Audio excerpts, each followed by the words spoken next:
Hello everyone, एक बार फिर से स्वागत है आप सभी का मेरे यूट्यूब चैनल में। आज हम पढ़ने वाले हैं सामाजिक विज्ञान कक्षा 9 का चैप्टर नंबर 4, जिसका नाम है सामाजिक सुधार और धार्मिक पुनर्जागरण।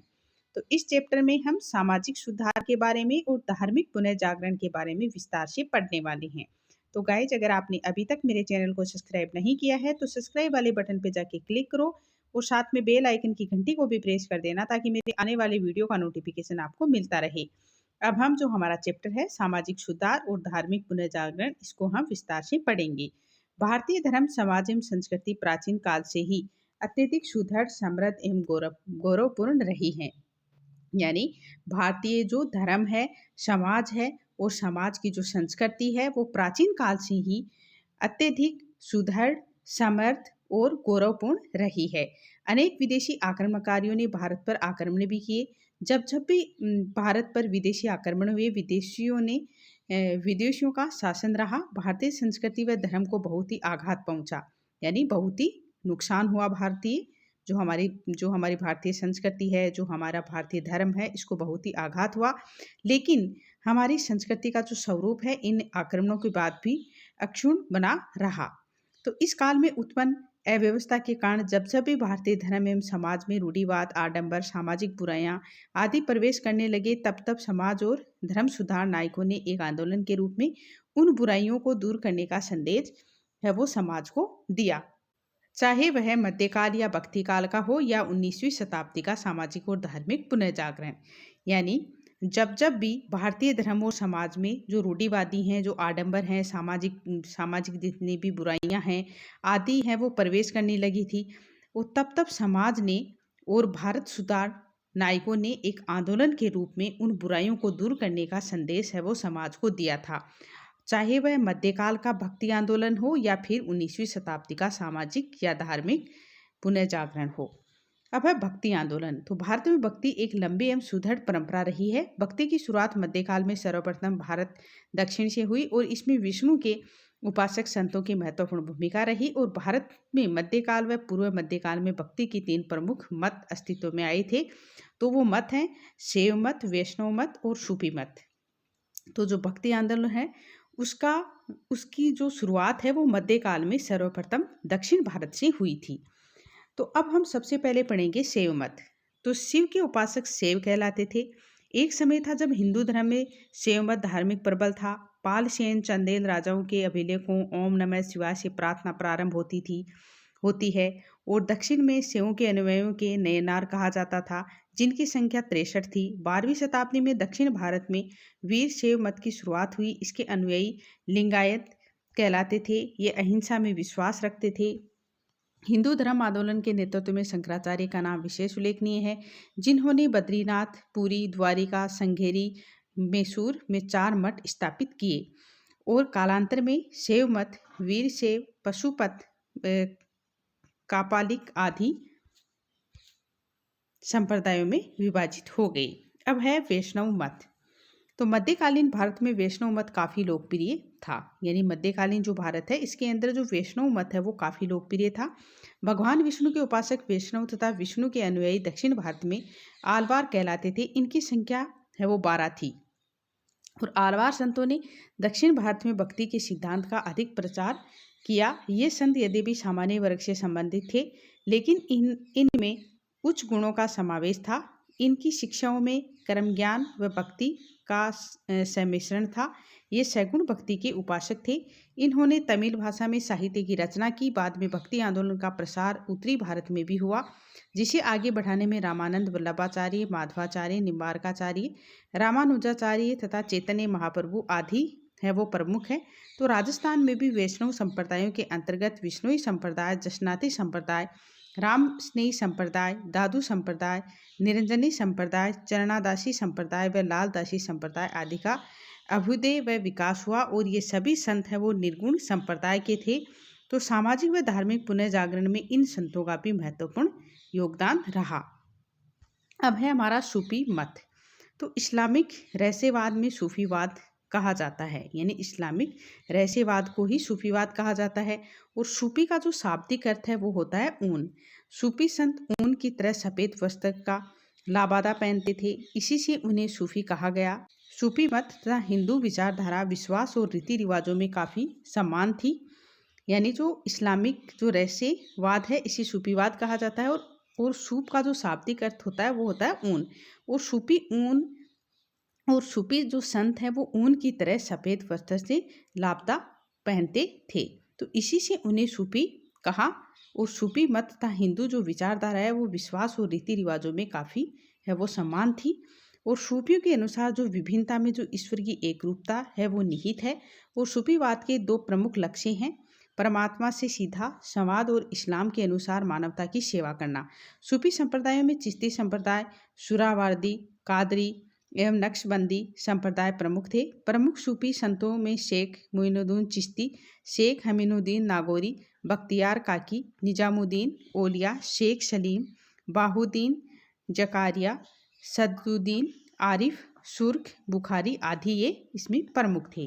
काल में इन तीनों मतों में सामाजिक व धार्मिक पुनर्जागरण में महत्वपूर्ण भूमिका निभाई। आगे चलकर जो 19वीं एवं जो 20वीं शताब्दी है इसमें धार्मिक समाज सुधार के आंदोलन है वो आरंभ हुए। तो इन आंदोलनों में भी पुनर्जागरण में उल्लेखनीय भूमिका निभाई। यानी इन आंदोलनों ने भी पुनर्जागरण में उल्लेखनीय है वो भूमिका निभाई थी। एक और इन आंदोलनों ने भारत की सामाजिक धार्मिक बुराइयों को दूर किया, तो वहीं दूसरी ओर भारत के राष्ट्रीय आंदोलन में इस पुनर्जागरण ने जो नई जान है वो फूंकी।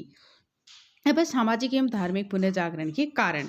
तो अब हम जो सामाजिक धार्मिक के जो पुनर्जागरण के जो कारण है वो पढ़ेंगे। तो भारतीय धर्म एवं समाज धीरे धीरे कर्म कांडों, रूढ़िवादिता से ग्रस्त होने लगा। मुस्लिम व ईसाई धर्म प्रचारक इस कमी का लाभ उठाने लगे। भारतीय ईसाइयों मौलवियों से प्रभावित होने लगे। तब हिंदुओं की आंखें खुली और विचार किया जाने लगा और ये हिंदू धर्म की बुराइयों की इस स्थिति पर रोक लगाना जरूरी है। अतः सुधारकों ने भारतीय समाज व धर्म में नई प्रेरणा जागृत की। देशवासियों में हमारे प्राचीन गौरव उत्कृष्ट आदर्शों के प्रति श्रद्धा जागृत की और इससे इस आंदोलन को बढ़ावा मिला।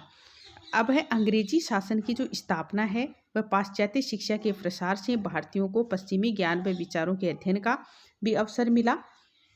ईसाई मशीनरीज की सक्रियता में भारतीयों में तीव्र प्रतिक्रिया हुई तथा अपने समाज व धर्म की बुराइयों को दूर करने व जागृति लाने का प्रयास किया गया।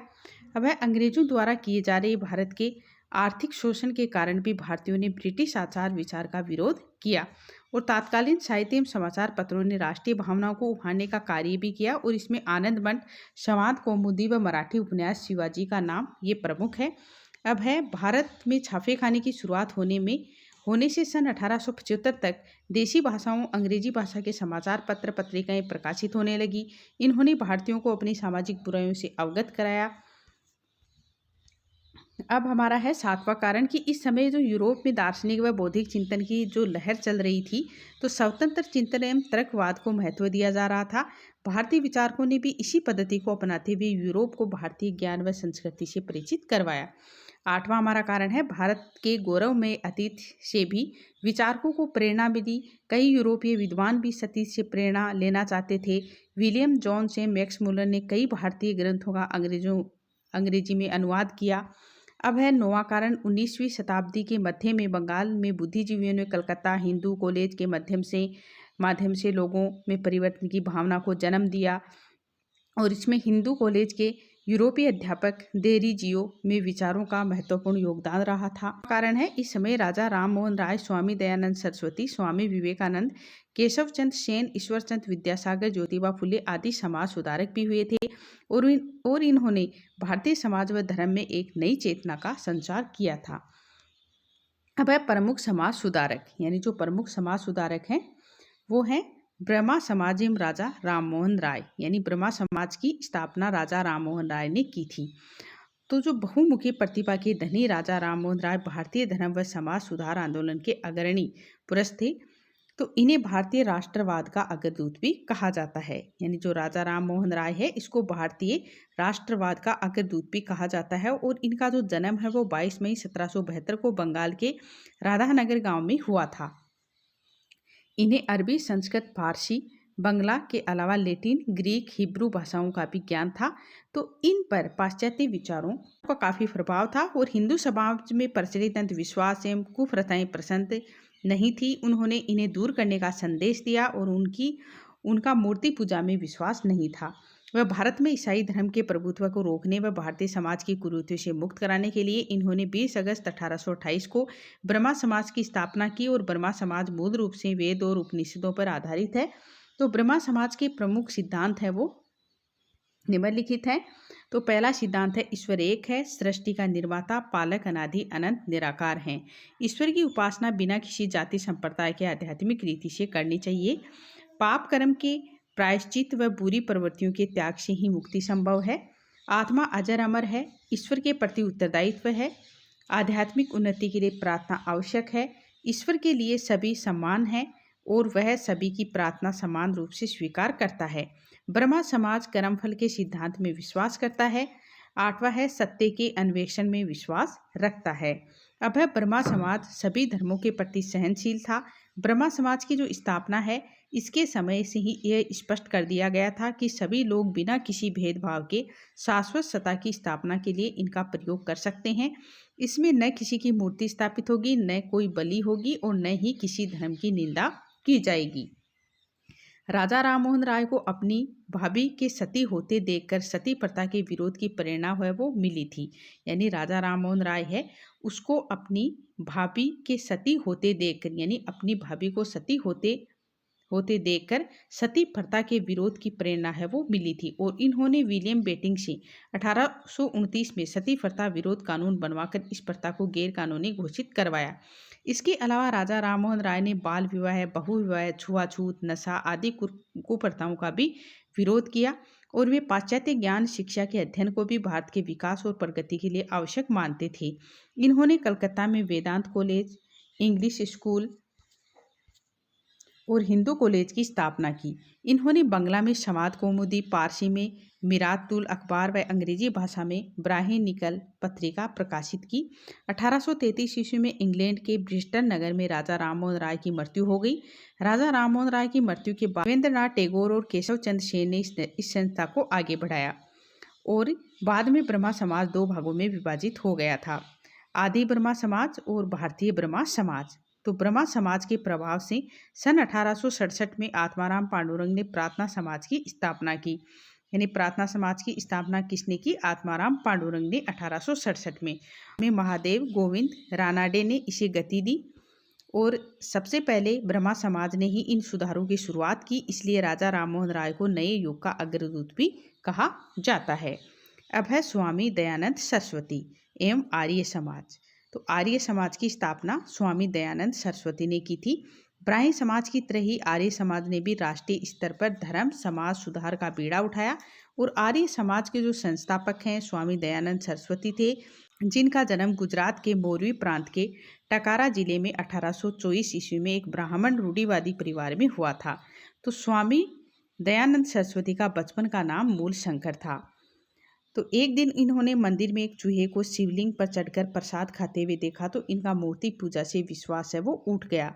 और 21 वर्ष की आयु में इन्होंने घर छोड़ दिया और जोर मथुरा में स्वामी विरजानंद जी को अपना गुरु बनाया। और उनसे स्वामी दयानंद सरस्वती ने वेदों की शिक्षा प्राप्त की और गुरु ने इनको कहा कि जीवो और वेदों को पढ़ाओ।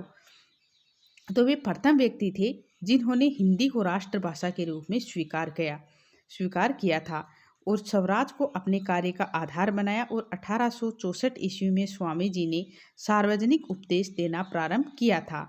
और स्वामी जी का उपदेश हिंदू समाज व धर्म की बुराइयों को दूर करना था। तो उनकी प्राचीन वैदिक सभ्यता, संस्कृति, धर्म के प्रति अटूट श्रद्धा थी। 1876 ईस्वी में इन्होंने प्रसिद्ध ग्रंथ सत्यार्थ प्रकाश की उदयपुर प्रवास के समय रचना की। और 10 अप्रैल 1875 में इन्होंने आर्य समाज की स्थापना की।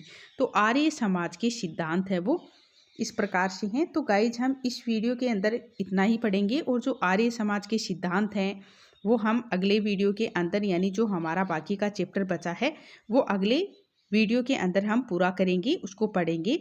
तो अगर आपको मेरा ये वीडियो अच्छा लगा तो वीडियो को लाइक ज़रूर करें और चैनल को सब्सक्राइब करना ना भूलें। Thank you guys.